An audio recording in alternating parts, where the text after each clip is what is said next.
তোমরা দেখতেই পাচ্ছ কি অবস্থা। এখন আমি কনেকে হাফ সাজিয়ে নিয়ে এইভাবে বসে আছি, ওর ঘুম পেয়ে গেছে।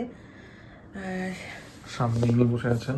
ইয়েস, তো আমি এখনও ওকে গয়নাগাটি কিছু পরাতে পারছি না, কান্না করছে। এ থেকে নিচেও নামাতে পারছি না, ঠিক করে বুঝতেও পারছি না, সব উল্টো পাল্টা হয়ে গেছে। এখন ও ঘুমোচ্ছে, ঘুম থেকে দেখি কখন ওঠে। এখন 2:10, 3টের মধ্যে ওকে খাওয়াতে হবে, জানি না কি হবে। তো তোমরা সঙ্গে থাকো, দেখো কি হয়। যেহেতু সময় পেরিয়ে যাচ্ছিল আর আমার মাম্মা ঘুম থেকেই উঠছিল না, তো কিন্তু একটা সময় থাকে যার মধ্যে মুখে ভাত দিতে হয়, তাই আমার ভাই এরকম ঘরের মধ্যেই ওকে মুখে ভাত দিয়ে দিচ্ছিল। আর কিভাবে দিতে হয় ও ঠিক জানা ছিল না, তাই আমার শাশুড়ি মা ওকে এইভাবে ভাতগুলো নিয়ে দিয়েছিল হাতে, আর সেই ভাতটা ও ওর মুখে দিয়ে দিয়েছিল। কিন্তু ভাতটায় ঝাল লেগেছে বলে ওর ঘুমটা তখনই ভেঙে যায়, আর তারপর কান্নাকাটিও শুরু করে দেয়।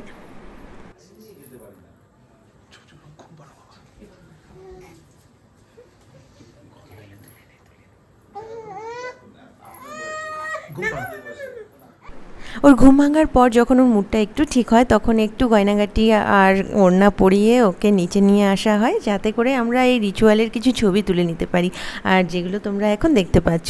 আর এই রিচুয়ালের এই সমস্ত কিছু শেষ হতে আমাদের বেলা 4টে হয়ে গেছিলো, আর তারপর শুরু হয়ে যায় রাতের অনুষ্ঠান। তো এই লজটায় আমাদের রাতের অনুষ্ঠান হয়েছিল। তো এখানে এই যে স্টেজ, আর প্রথমে এসেই আমি ওর কেক কাটার ব্যবস্থাটা করে নিই, কারণ কি ওর খুব ঘুম পেয়ে যাচ্ছিল আর খুব টায়ার্ড ছিল সারাদিনের এই এত কিছুর জন্য। তো আমি চাইছিলাম যাতে ওর যা কাজ সব তাড়াতাড়ি মিটিয়ে নিতে, আর তারপর যাতে ওকে আমি একটা ভালো মানে হালকা জামা পরিয়ে ওকে ঘুম পাড়িয়ে দিতে পারি দুধ খাইয়ে। আমি সেটাই ইয়েতে ছিলাম, তো সেটাই আমি করেছিলাম। তাড়াতাড়ি করে কেক কেটে ওকে আমি নিয়ে গেছিলাম আলাদা একটা রুমে, যেখানে আমি ওকে দুধ খাইয়ে আর অন্য একটা জামা পরিয়ে ঘুম পাড়িয়ে দিয়েছিলাম। আরেকবার জাস্ট দাদাকেও দিও, দাদাকেও দিও, আমাকে দাদা তো চাটবে না। আর দেখো ওর মুড ভালো থাকা অবস্থায় যারা যারা কাছে ছিল সবার সঙ্গেই আমরা একটু ছবিও তুলে নিয়েছিলাম।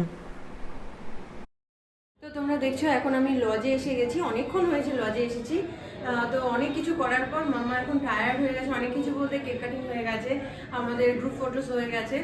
এখন মাম্মা খুব টায়ার্ড হয়ে গেছে, তাই ওকে আমি দুধ খাওয়াচ্ছি। আর খাওয়ানোর পর দেখি ও যদি ঘুমিয়ে পড়ে তো ঘুম পাড়িয়ে দেবো। ও সারাদিন ধরে প্রচণ্ড টায়ার্ড, খুব অত্যাচার করেছি আমরা ওর ওপর, আর ও পারছে না নিতে। আর হ্যাঁ, আমরা এখন যদি নরওয়ে বা অন্য কোনো দেশ হতো তাহলে হয়তো আমরা মানে আমাদের পুরো ফ্যামিলি জেলে থাকতো, মানে ওর ওপরে যা অত্যাচার করা হয়েছে। তো হ্যাঁ, তো বাকি এবারে 1 বছরের জন্মদিন মানে যবে থেকে বোঝা শুরু করবে, মানে সোশ্যালাইজ করা শুরু করবে, এই ব্যাপারটাকে এনজয় করা শুরু করবে, তবে থেকে আই থিংক করাটা ঠিক আছে। করাটা ঠিক। আমাদেরই ভুল হয়েছে যে এতটা অ্যারেঞ্জমেন্ট করা। হ্যাঁ, এতটা অ্যারেঞ্জমেন্ট করা ঠিক হয়নি। যারা আর কি অন্নপ্রাশন নিজের ছেলে বা মেয়ের অন্নপ্রাশন করতে চান, তারা একটুখানি ব্যাপারটা খেয়াল করবেন। হ্যাঁ, তো সকালবেলা রাত্রিবেলা দুবেলাই মানে ফটোগ্রাফার এনে তারপর তাদেরকে দিয়ে ফটো তোলানো, নানা রকম পোজ ওরা করতে বলে, ওকে দিয়ে বারবার করে এরকম তুড়ি মেরে ওদের দিকে তাকাতে বলা। হ্যাঁ, এই জিনিসগুলো খুবই ইনহিউম্যান আমার মতে। তবে যাদের খুবই ইচ্ছে, আমার মনে হয় যে যে মুখে ভাতের মানে রিচুয়ালটা সেটা একদিন, আর এই রাতের পার্টিটা আরেকদিন করা উচিত। একদিন করা মানে বিশাল হেক্টিক, ওর জন্য তো অবশ্যই সঙ্গে মা বাবারও। এক্স্যাক্টলি।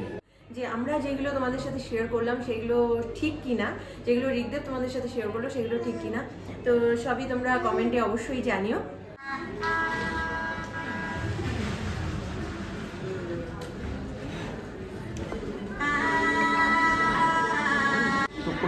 ওটা হতো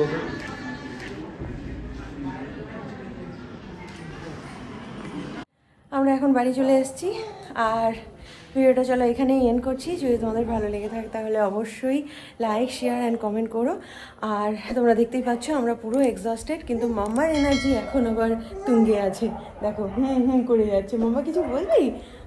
ওলে বাবালে।